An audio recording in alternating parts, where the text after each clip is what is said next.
Teresa sempre se orgulhou de sua carreira como educadora, mas um momento sombrio de sua história a marcaria para sempre. Quando ela lecionava para uma turma de alunos de 12 anos, havia um garoto chamado Rafael, que não era o melhor aluno. Ele tinha dificuldades para aprender. Com frequência, se sentia frustrado. Um dia, em meio a uma aula cheia de risos e brincadeiras, a professora Teresa, impaciente com a falta de empenho do aluno, se voltou para ele. Com um tom cruel, disse: Rafael, você nunca vai ser nada na vida. Nunca vai conseguir nada. Vai ser apenas mais um na multidão. Naquele momento, a humilhação marcou o coração de Rafael, que nunca se esqueceu dessas palavras. 20 anos depois, quando a professora Teresa soubera que precisaria de uma cirurgia complexa, ela estava aterrorizada. Havia apenas um cirurgião no mundo capaz de realizar o procedimento com a chance de sucesso necessária. E esse cirurgião estava em um hospital nos Estados Unidos. Sem opções, ela decidiu se submeter à cirurgia. Quando ela foi levada para a sala de operação, a ansiedade a dominava, mas ela confiava na experiência do médico. O procedimento foi longo, mas bem sucedido. Teresa, ainda sob efeito da anestesia, despertou lentamente. Ainda tonta, então, viu a figura do médico ao seu lado. Seu coração acelerou, faltava ar nos pulmões, e ela começaram a desfalecer. Com os olhos arregalados, ela respirava com dificuldade. Ela queria gritar, mas antes que pudesse fazer qualquer coisa, sua respiração falhou. O ar parecia ter sumido e ela lutava para respirar. Seus pulmões estavam paralisando. O medo tomou conta de seu corpo. Então, num instante de pânico, ela fechou os olhos, e o silêncio tomou conta de sua consciência. O médico foi até ela para verificar o que acontecia. Mas, ao chegar mais perto, viu que ela não estava mais respirando. Seu rosto estava pálido, e seus olhos, fixos. Assustado, ele pressionou o botão de emergência, mas, ao mesmo tempo, algo mais chamou sua atenção. O ambiente estava em completo silêncio. Ele se aproximou mais. Com o coração apertado, se deu conta do que estava acontecendo. A professora Teresa estava morta. Porém, a surpresa que ele teve ao olhar ao redor foi maior do que ele poderia imaginar. Quando ele se afastou da cama para dar o alerta, o médico viu o que ninguém mais havia notado. Ao lado da cama de Teresa, o homem que havia feito a faxina na sala, o Rafael, aluno dela, que tinha passado o pano no chão, estava ali, observando tudo em silêncio. O médico olhou para ele, sentindo um peso no peito, e o Rafael simplesmente sorriu como quem conhecia o desfecho há muito tempo. O médico logo percebeu que Rafael tinha desligado os aparelhos para ligar o aspirador de pó. Assim, o aparato de emergência, a respiração artificial e os monitores haviam sido desligados naquele momento. Rafael percebeu que o destino tem uma maneira irônica de fazer justiça, mesmo nas situações mais inusitadas. Mas, mais do que tudo, ele sentiu que a professora Teresa finalmente receberá o castigo que talvez, algum dia, ela soubesse que merecia. A verdade de sua vida, e a de todos, sempre foi que as palavras duras podem ferir muito mais do que imaginamos. E, assim, o ciclo de vingança e perdão, talvez, tivesse chegado ao fim. Rafael, que tinha ido para os Estados Unidos trabalhar, e ao ser procurado pela polícia, por ter desligado os aparelhos de uma antiga professora, tinha escapado para o Brasil em um navio. Quando ele chegou ao Porto de Santos, e pulou no mar, até o litoral, foi pedindo carona até chegar a São Paulo capital. A família já estava muito preocupada, já que tinha se passado 3 anos sem notícias de Rafael. Um certo dia ele teve a sorte de se encontrar com um amigo de infância da cidade dele, Itapipoca, no Ceará, onde ele tinha no celular o número da mãe dele, e pediu para que a mãe fosse na mãe de Rafael, que ele queria falar com os pais. Assim ela fez. Foi uma emoção, pois depois de 3 anos ele tinha falado com os pais. O pai perguntou o que ele estava fazendo em São Paulo, porque não mandou dinheiro para pagar o empréstimo de 20 mil reais que os pais dele fizeram para que ele comprasse a passagem para os Estados Unidos. Ele não quis responder de fato o que tinha acontecido, e disse que estava muito bem, que só na casa dele, ele tinha usado 1000 sacas de cimento, e que tinha 2 empregos, e a casa tinha 2 andares. Enfim, ele se despede, e mantenho contato com os pais. Nisso, os pais de Rafael espalharam na cidade que finalmente o Rafael tinha vencido na vida, que ele construiu uma casa com mais de 1000 sacas de cimento e tinha 2 andares.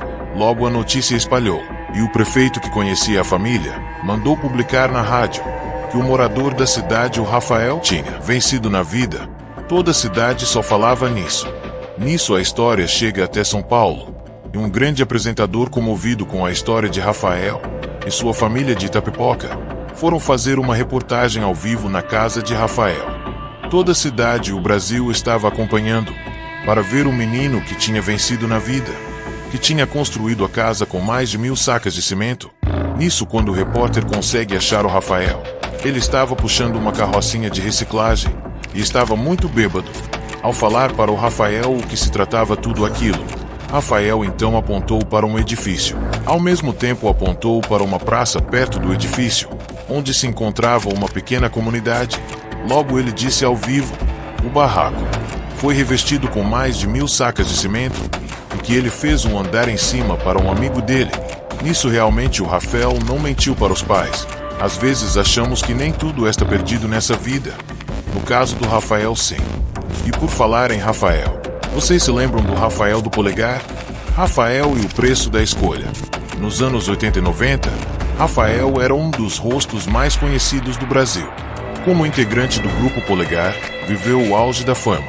Shows lotados, entrevistas na TV, fãs gritando seu nome por onde passava. O dinheiro parecia infinito, as festas não tinham fim e a sensação de invencibilidade tomava conta dele. Mas o tempo passa, e a indústria da música é cruel com aqueles que não se reinventam. O grupo se desfez, enquanto alguns ex-integrantes seguiram carreiras sólidas, investindo no futuro. Rafael acreditava que o sucesso nunca o abandonaria. Ele recusava conselhos, afastava-se de amigos que tentavam alertá-lo e continuava vivendo como se estivesse no auge. Os contratos foram ficando raros, os convites para eventos diminuíram, e a fama começou a desaparecer. Mas Rafael se recusava a aceitar a realidade. Quando o dinheiro começou a faltar, ele encontrou um novo grupo de amigos, pessoas que só estavam ao seu lado enquanto ele ainda tinha algo a oferecer. A queda. O mundo da noite passou a ser seu refúgio. Noites e mais noites de festas, regadas a drogas, álcool e promessas vazias de que um grande retorno estava por vir. Ele queria acreditar nisso. No início, parecia que ele ainda estava no controle. Conseguia dinheiro de uma forma ou de outra, fazia algumas participações em programas pequenos, era chamado para eventos nostálgicos. Mas as oportunidades foram minguando, enquanto seus vícios só aumentavam. As dívidas se acumulavam. Ele começou a vender seus bens para manter o estilo de vida. Primeiro foram os carros, depois, os relógios caros, as roupas de grife, a casa. Mas o dinheiro parecia escorrer por seus dedos mais rápido do que nunca. Foi quando começaram as ameaças. Ele devia dinheiro para as pessoas erradas. E essas pessoas não tinham paciência para desculpas. Uma noite, Rafael foi espancado. Foi deixado no chão frio de uma rua qualquer, sangrando, sem forças para levantar. Ali, no asfalto sujo, sentiu um gosto amargo de sangue e arrependimento. Ninguém veio ajudá-lo. Ninguém mais se importava. Foi assim que Rafael perdeu tudo.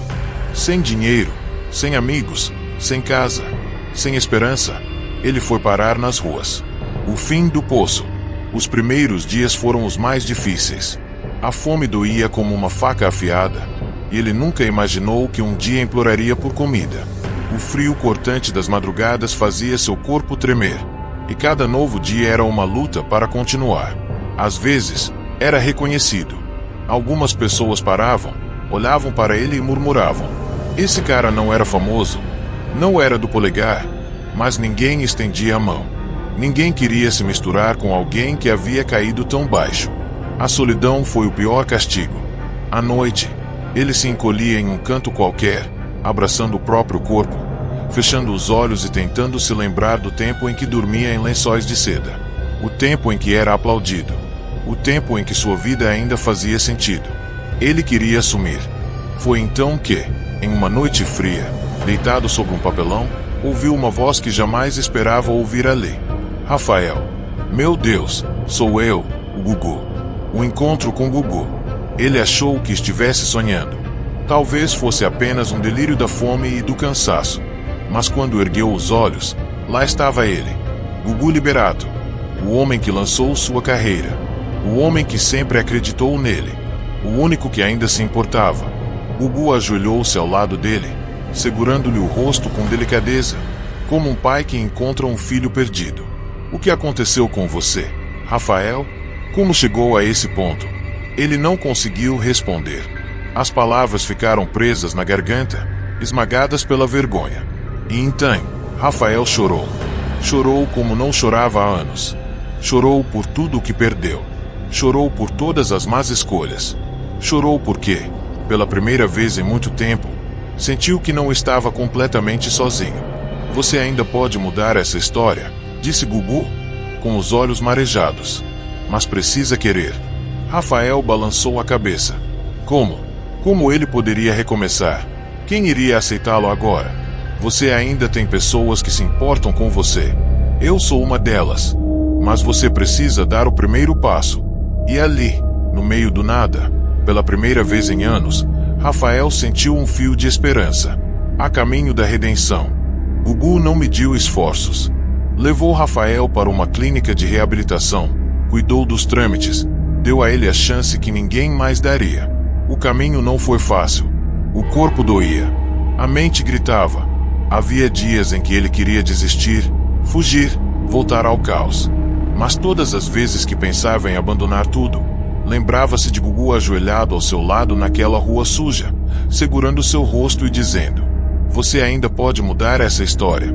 Ele se agarrou a essa promessa com todas as forças. Os meses se passaram. Rafael lutou contra seus demônios. Aprendeu a viver um dia de cada vez. A construir algo novo. Gugu esteve lá, acompanhando tudo, torcendo por ele, acreditando nele. Quando finalmente saiu da clínica, Gugu ajudou a encontrar um emprego modesto, longe dos holofotes, mas digno. Pela primeira vez em anos, Rafael tinha um salário honesto. Tinha um propósito. Ele nunca mais voltou a ser a estrela que foi um dia, mas se tornou alguém muito mais valioso.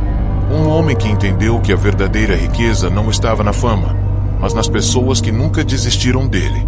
E para sempre, ele carregaria no coração uma imensa gratidão a Gugu Liberato, o anjo que o resgatou do abismo.